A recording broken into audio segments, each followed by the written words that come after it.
Hi, everyone. Thanks for the introduction, TJ. I'm so happy to be here. As TJ mentioned, my name is Bianca Bautista, and I'm here today to talk to you about the Buffett Scholarship.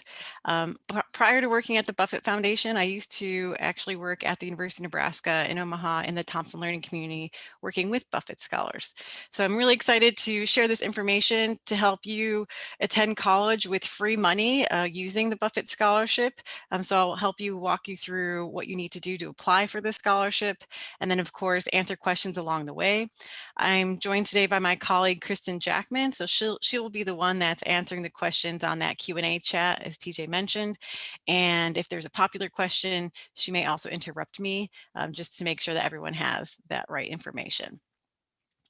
So today I'm going to go over the scholarship in general, give you some background information on what it is, what the money is, and also go over the actual application.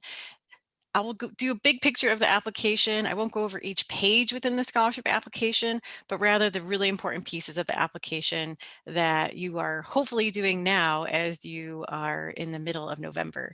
So let's just jump right into it. So to be eligible for the Buffett Scholarship, you must meet the following qualifications. One is you must live in Nebraska and meet in-state residency requirements. If you are DACA undocumented or DACA eligible, you are still able to apply for a scholarship. So I want to make sure I highlight that fact. So it's okay if you are a DACA undocumented or undocumented student, you are still eligible. You must graduate from a Nebraska high school or earn a Nebraska GED, which you will all be graduating. If most of you are seniors on this Zoom call, most of you will be graduating soon in the next about 6 months, I would say. You must have a 2.0 cumulative unweighted GPA. I want to highlight the 2.0. This is a change from previous years. So please remember this for yourselves and tell everybody you know, your friends, that we are looking for a 2.0 cumulative unweighted GPA. And this is a change because of the pandemic. We acknowledge that the pandemic has really affected your education, and maybe maybe you're not doing as well as you wanted to do, especially from last spring semester. So we understand that, and that's why we changed the GPA requirement. You must be a first-time college student, meaning you can't be a current college student applying for a scholarship. You must be a first-time freshman when you're starting college. If you are in dual enrolled classes, that's totally okay because you're still in high school, taking high school classes along with taking a couple of college classes. So dual enrollment is fine. You must also plan to attend a Nebraska public college. We'll talk about that here on the next slide, but it's for only in-state public colleges. And then you must have financial need. We determine financial need by looking at your expected family contribution, or EFC for short, which must be under $10,000. To find out your EFC, you must first complete the 2021-2022 Fafsa. Once you complete the Fafsa, you will then receive your student aid report. Your student aid report will contain your EFC, and that's what you're going to look for to make sure you qualify. You want to make sure that number is under $10,000. If you are not able to do the FAFSA because you are ineligible due to your citizenship status, if you're DACA undocumented or DACA eligible, you will complete the college funding estimator instead, which is located on Education Quest's website. For the FAFSA, I highly recommend you complete it as early as possible. I challenge you all to get the FAFSA done before you leave for winter break. So in about 4 weeks from now or so, or even less for some of you, I want to make sure you get your FAFSA done. And I highlight that because sometimes you might make an error on your FAFSA, and that's going to take some time to correct. So the earlier you get the FAFSA done, the better. If there's been any financial changes to your situation this year in 2020 in comparison to what was your financial situation in 2019, please talk to your high school counselor. You might be able to amend your student aid report because your financial situation has changed this year. So if you find yourself in that position, you and your family, especially because of the pandemic right now, please reach out to your high school counselor or even call Education Quest, and they can help you walk you through that process. Let's talk about free money, the scholarship award. So everyone wants free money to attend college, right? And the Buffett Scholarship is an amazing opportunity for you to do so. This chart shows you the amount of the scholarship per term at each of the 16 different public colleges across the state of Nebraska, including tribal colleges. These award rates are different because different colleges are more expensive than others, right? So each year tuition also increases. So this amount is for this current academic year, 2020-2021. Next year you all will be freshmen, which is a 2022 school year. So my guess is that tuition may go up. And so these award rates will also go up if tuition raises.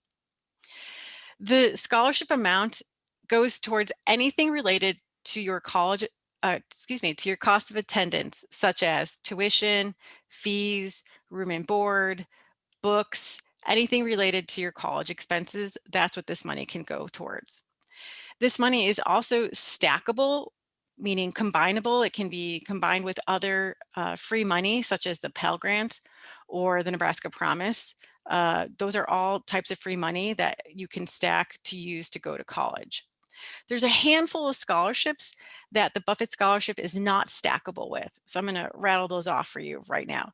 Those are Goodrich at UNO, the Nebraska College Preparatory Academy at UNL, the Teachers Scholars Academy at UNK, UNL, and UNO, Carney Bound at UNK, and Avenue Scholars at Metro Community College. So those are just a handful of scholarships that the Buffett Scholarship is not stackable with. Let's talk about how long you would have the scholarship if you get the scholarship. If you go to if you go to one of the community colleges, which is a 2-year school, you get up to 3 years of funding on the scholarship. If you go to a 4-year school, like a state school or one of the University of Nebraska system schools, you would have up to 5 years of funding. If you start at a community college and then you transfer to a 4-year school, such as one of the state schools or the University of Nebraska system schools, your scholarship can follow you up to that 5-year mark. So it's a great opportunity if you are looking to start at a community college and then transfer, you can. I also want to mention that in addition to the money, if you go to the University of Nebraska, Lincoln, Kearney, or Omaha, you also belong to a learning community. So beyond the money, which is a great benefit, you actually get learning community staff and a mentor and shared academic classes. You get to meet other Buffett scholars, and that's just a great opportunity to have that support while you're in college. All right, so we're going to move on here. To actually be able to get that free money, you must first apply for the for the Buffett application, right? So right now the application is available online. It opened November 1st and it's at buffettscholarships.org. That's where you'll go to apply for a scholarship, and there's that link in the Q&A as well. If you go there, you can click on the link to check out our website. This deadline is by February 1st before 5 p.m. Central Time, 4 p.m. Mountain Time. This is a hard deadline, so there are no extensions to this deadline. So please create little benchmarks along the way from now until February 1st to help you successfully complete the application on time.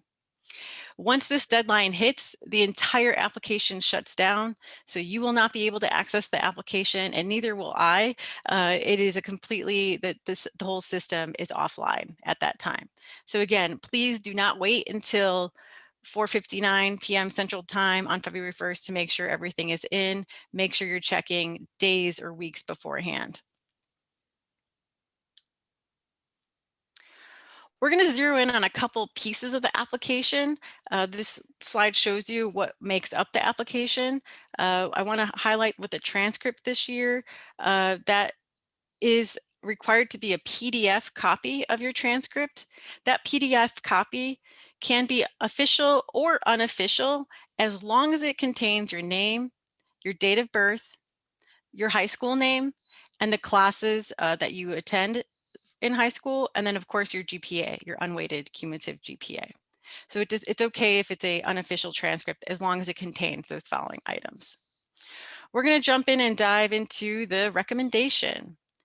So We are requiring one recommendation this year. This is also a change. You might have heard in previous years that the recommendation was we asked for two, but this year we are only requiring one professional recommendation. And that recommendation must come from somebody on the left there, like a teacher, school administrator, counselor, coach, somebody from perhaps your religious organization, an employer, or other adult mentor in your life. The recommendation, again, must be professional. It cannot come from someone like your family member or a personal friend or a family friend or a neighbor. It must be somebody who knows you from that professional lens. I recommend that you ask this person beforehand if they would serve as a recommender for you. And if they say yes, you're going to go ahead and write their information into the application, and they will immediately get an email. That email will contain the recommendation form. Everything is done online, so you will actually not see the recommendation form yourself. Only the recommender will see the actual form that they're going to use to complete the recommendation for you. In the application, just check out the recommendation page in the application, and you will be able to see the questions that the recommender are going to answer about you. So check out that page within the application and ask somebody who can actually answer those questions about you. The student aid report. This is another document that you will need to upload into your application. I like to focus on this for a few minutes because it's really important that you upload your student aid report correctly and that you upload it in time. So the student aid report, again, as a reminder, comes from you completing the 2021-2022 FAFSA. So once you complete the FAFSA, after several days, about 3 to 5 business days, your student aid report is usually available, and you'll get an email letting you know that it's available. When you check out your student aid report, you want to make sure that it's at least 5 pages long and that you did the correct year, 2021-2022, because that's the year you will be in college. And then you also want to look at the top right-hand side of your first page of your student aid report rather. It's going to contain your EFC, and your EFC must be under $10,000 to qualify for our scholarship. So on my next slide, what I'm going to do is I'm going to zero in on that EFC. So on the left-hand side, I just did a little snapshot. I just clipped it out of the student aid report. On the left, you see everything in green there. Those are just some examples of valid EFCs. So if you look at all those on the left there, all three of those actually have numbers. So your EFC must have a number under $10,000 to qualify for a scholarship. So check all three of those do have actual numbers. On the right-hand side, if you look at those three examples in red there are no numbers. So that first one is completely blank. That second one only has an asterisk, and that last one has a letter C. Because there is no number listed, then there's something going on with your FAFSA. So if that's the case, if you get an error like that, you need to make sure you contact your high school counselor or Education Quest, and they will help you correct your FAFSA. So again, that's why I highly recommend you get your FAFSA done by mid-December, because if yours has an error, you still have time to complete it by our deadline. One of the most important pieces of the application is the scholarship essay. The essay this year is 3 questions, as you see on this slide. Historically, their questions have been about 4 to 5 questions long, but again, we shortened it this year due to the pandemic. For the essay, I want you to spend most of your time here. This is where it's at. This is where we want to hear who you are and hear your authentic voice. For the essay, there's no trick equation that I can give you to answer these questions well, other than just be yourself and answer them as honestly and openly as possible. We're not looking for, we're not going to be policing your grammar or making sure you have the correct punctuation marks. We're really interested in content. We want to know who you are. Remember, we don't know you, and so the whole point of the essay is to get to know you better. By the time we're done reading your essay, the scholarship committee is done. They want to be able to say, okay, I got to know this person a little bit better after reading your essay. Some recommendations I have for your essay is to start early. So now is the time to start brainstorming your essay questions. Think about the questions, brainstorm.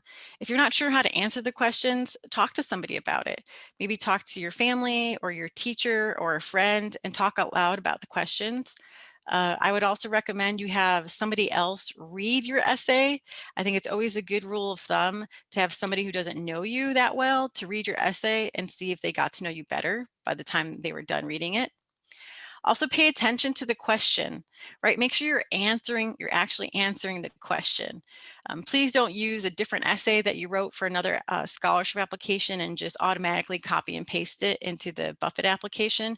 Make sure you're answering those 3 questions that were in that previous slide. My other piece of advice is to, again, remember that we're just trying to learn more about your story.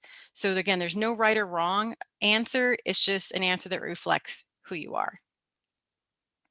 Please also stay within the word limit. I just want to do a quick thing about that. This year, the word limit is 500 to 1,000 words. So the max is 1,000 and the minimum is 500. Some common errors that we see in the application, I like to tell you about this just to help you prevent you from doing this. The first one is about the essay, as I already mentioned. Make sure you're answering the right questions and not using previous essay questions from last year or the year before that. The other thing is to please be as specific as possible. Avoid using generalities or abstract concepts. Make sure you're actually using stories from your life to show who you are. This is not the time to be humble, so make sure you really highlight who you are as a person and those vital experiences that you've had in your life. So again, I would avoid being general, be as specific as possible, and highlight who you are. The recommendation, I mentioned this a little bit briefly earlier, but make sure you're asking somebody who can actually answer the questions about you. Again, you can see those questions on the recommendation page within the application and talk to your recommender if they don't know how to answer maybe all of the questions and they have maybe they're a blind spot in one of them, talk to them and share more about who you are with your recommender so that they can help answer the question about you. Also, make sure you're putting the correct email of your recommender in the application. Sometimes there's a typo and the recommender does not receive the email with the recommendation form. So just double check that you're putting the right email down for your recommender. The last few here involve some of your documents. So I mentioned that your student aid report has to be uploaded to your to the application, and so does your transcript. Just make sure that those documents are actually uploaded correctly. The student aid report is typically about 5 pages long. If you're only uploading the first page, that's an error. We want to make sure the entire 5 pages or more are uploaded correctly into the application. When you're on the student aid report page in the application, there is a view and verify button where you can actually click on there to see how many pages of your student aid report successfully uploaded. So check out that tool because it's a great tool to make sure that the document uploaded just fine. The other 2 involve procrastinating and just not checking the application. So I think for this is part of human nature where we procrastinate and wait kind of to the last minute. But again, I challenge you to create little goals along the way and avoid waiting until January 31st to make sure everything's in for your application. So I would again highlight the deadline for yourself, creating a deadline of before we leave for winter break to get your FAFSA done and also to start writing your essay. Those would be my 2 pieces of advice before winter break. With that, I also want to bring your attention to some helpful tools that we have available on our website. We have a couple of videos on our website where I will give you some tips about how to answer the essay questions. We also give you some tips on how to upload the student aid report correctly. We also give you a tip of how to check out the application status page. So there's a ton of resources on our website, buffettscholarships.org. So check that out just to give you some more information in addition to today. We have a frequently asked questions document on there and then a checklist. So that way you can even just print out your checklist from home or take a screenshot of the checklist and use it just to help as a reminder for you to get the application done in time. I'm also going to be doing a live chat throughout the application season. So from now until the deadline, I will be on the live chat option several times a week. I'll just jump on there. You'll see on the website a live chat icon pop up, and you can ask me a question.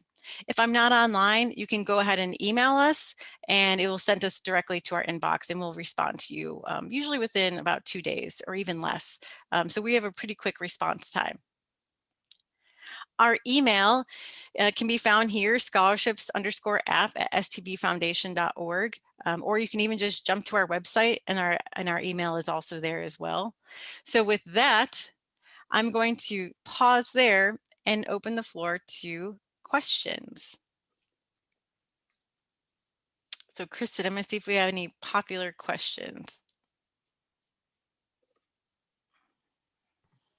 Hey Bianca, we've actually been pretty quiet on the questions, so I do not have any questions currently, but please feel free to send us some.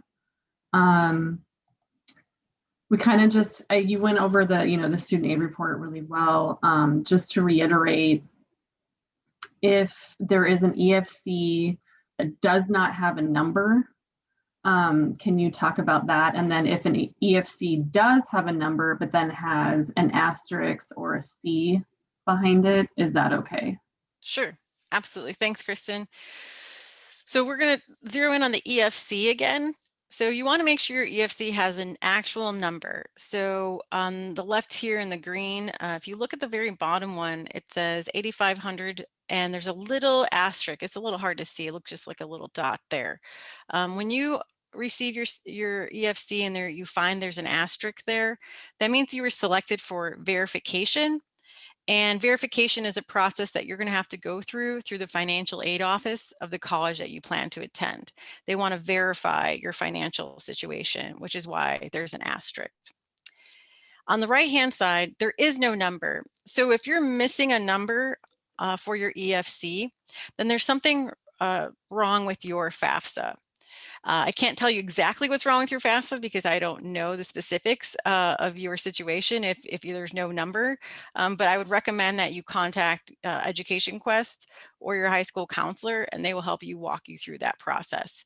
Again, an asterisk means you were selected for verification, but with no number there, you would not be able to use that for our scholarship application. You want to make sure your EFC has a number. And if you have any questions about that, if you're like, you're totally forgetting what I'm saying about a number or no number, just reach out to us and we will help you out. We'd be happy to do that. Yeah, that's great. We haven't gotten any more questions, but I know the EFC can be kind of confusing. Yeah. Typically, if you do have corrections that need to be made, on the very first page of the student aid report, they will explain where those are marked. So sometimes they use like an H, lowercase h, to indicate what line items need to be addressed. But again, you can contact Education Quest for free assistance, your high school counselor, or if you want to email the PDF to us and we can look at it and we can help you from there. Because it can be confusing, but definitely we want to help you get that squared away. So. Mm-hmm. So we have a question about the essay. Sure. Can you kind of revisit how to write it? Maybe like who the student is writing it to, or like, should it be written, addressing each question in order, that sort of thing? Great. Yeah, that's a great question. And so for the essay, although we ask you these 3 questions and we labeled it 1, 2, 3, as long as you address all 3 questions in your essay, it really doesn't matter the order. So if you want to start your essay by answering number 3 first, by all means, please do so. So it does not have to be in this order. It just has to contain all 3 of these questions within your essay. with that being said, you know, you don't need to use numbers too, just use paragraphs, just write it like a normal essay. And remember that your audience are people who don't know you, right? So we have a scholarship committee that reviews your application. And in fact, 2 different readers are reading your essay. So I would just write it to help somebody get to know you and to just be honest with answering your question in answering your question in these essay questions. Again, we don't really care about your grammar or how many like ACT words you're using in your essay. We really just want to hear what you have to say in answering these. I would spend some time brainstorming your answers. Again, we don't always walk around every day thinking about our answers to these questions or these prompts rather. So I would just take the time to really think about why is it that you really want to go to college, and why will this scholarship, how will this scholarship be an important piece in you getting to college? And then again, just taking some time to brainstorm and think about this. And I mentioned talking to somebody about these. If you're not sure exactly how you want to answer these, I'd recommend that you talk to your teacher or a friend to be like, hey, this is my idea in answering this question. What do you think? Do you think this is a pretty good description of me working hard to achieve something in school? So I would definitely talk out loud about it with somebody as well. Okay. I do have one more question. Um, back to the student aid report and the EFC. Hmm. If there is um, a question, like if the 2020 income is quite different than the 2019, and a person needs to make changes to the FAFSA, typically like a special circumstances appeal, that is where Education Quest can assist you with that. But you'll have to eventually work with the college financial aid office. So your high school counselor might be able to help you get started with that, but the special circumstance appeal is done through the college's financial aid office that the student plans to attend. Excuse me. And they will need to receive all that information. And you might have to get more documentation. And then the college will actually end up updating the student aid report. And if just a quick pause, if you find yourself in that situation where you are going to ask for a special circumstances appeal because your 2020 financial situation is very different from 2019, let us know. Send us an email and say, I'm going to start this process, and we can always email you to let you know what are the steps along the way that you'll need to do. So feel free to send us an email and let us know that that's what you're going to be doing, and we can help you. Yeah, and we have a few more questions. Sure. So if I have a sibling currently in school, they'll graduate in December. Do I mark them as currently in school on the sibling part of the application? I see. Yeah. I would say so. Yeah, if you're doing it like right now, they're still technically in school, then I would say yes. How many scholarships do we give out each year? Great question. We give out about 1,000 scholarships a year, and we have roughly about 4,000 applicants who apply each year. So those are about 25, 30-ish% chance of getting the scholarship, right? 1 in 4, so about 1,000. Do the high school transcripts need to include this current semester's courses and grades? Your transcript does not need to have your senior year on there. So if you want to just use your transcript from your first, second, and third year of high school, that's fine. And again, as long as it contains all those, your name, your date of birth, your unweighted cumulative GPA, the name of your high school, as long as it has all that, plus your classes, that's fine. And then is the Buffett Scholarship only for new incoming college freshmen? It is only for first-time freshmen, right? So you cannot be a current college student applying for the scholarship. But with that said, remember, there's no age requirement. It's just that you can't have started college yet. So many of you maybe on this video call are, maybe many of you are seniors in high school and you're looking to start school next fall, start college next fall. That would be you. That's your first time freshman, right? But you may have a cousin or a neighbor or somebody within your family who graduated high school 5 years ago, but never went to college and they want to. They would be eligible for our scholarship as long as they meet the other eligibility requirements as well, like they went to school in Nebraska and things like that. So there's not an age requirement. It's just that you can't have started college yet. Good question. Great. There are no other questions. Okay. Oh, wait. Of course I say that. No, that's okay. This is a good question. We do actually get this one fairly often. So if I have a sibling that is currently on scholarship, will my chances go down of also getting one? So can two students in the same family receive the scholarship? Two students in the same family can receive the scholarship. So if your sibling or your cousin or anybody else in your family has the Buffett scholarship, that does not increase or decrease your chances of getting the scholarship. It's independent of you having somebody in your family with the scholarship. Great question. So I'll wait maybe just like 30 more seconds and then Sure. we can close.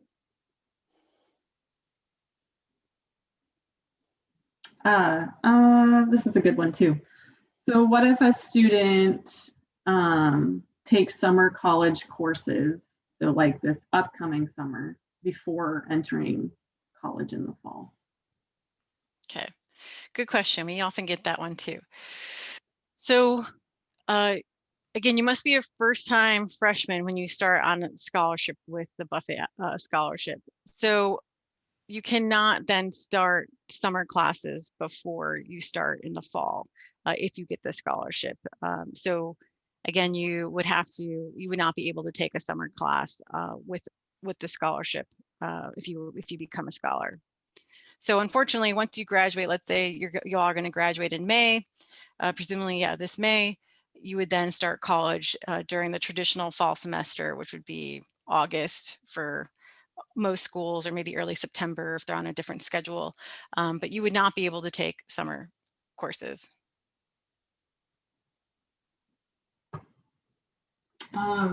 What if they take, so say they decide to go to UNL in the fall, they get the scholarship and they want to take a community college class and pay for it themselves in the summer? So take it beforehand on their own. Mm-hmm. Gotcha. And then go to UNL. Again, I think for really specific, if you have really specific questions about summer courses, we'll follow up. Let's chat more about that if you have this, if you really need to, or you really want to take a summer course. But I still hold to my initial statement, which is at least you would have to then wait until take college courses, starting in the fall. Mm-hmm. Can you just quickly address the dual credit, dual enrollment classes? Is a student still eligible to apply for the Buffett scholarship? If you are a student who is taking dual enrolled classes through your high school and a community or at a college that's partnering with your high school, that is still fine. So you still are in high school, you're taking high school classes and you're taking some college classes at the same time while you're in high school, that is okay. You are still able to apply for a scholarship.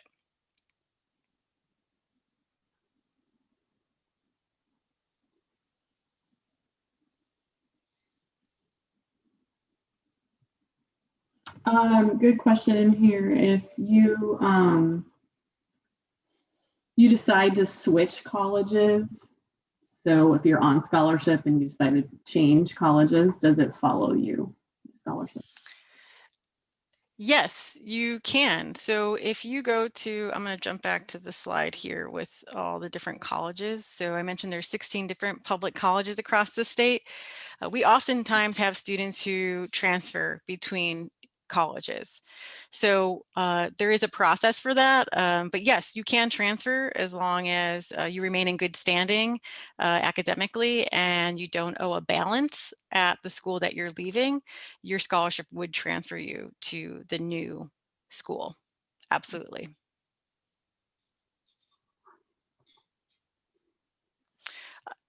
Being on this slide actually reminds me to say as well that this is the amount of money per term, as I mentioned, and the scholarship would also cover summer school once you've started college. So, you know, if you start college in the fall next year, then for the next couple of summers after that, you would be eligible for summer funding, which is more money on top of what you're getting for fall and spring term, which is a great bonus, right? So that's more free money in your pocket to help you go to college over the summer. Again, once you start after fall of 2021, then you would be eligible for summer courses after that.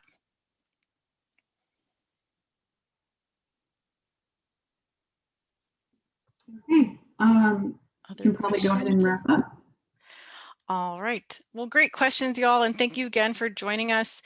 Please, if you think of anything after today, feel free to email us, check out our website, and we're more than happy to answer any questions you may have. Thanks again for joining us.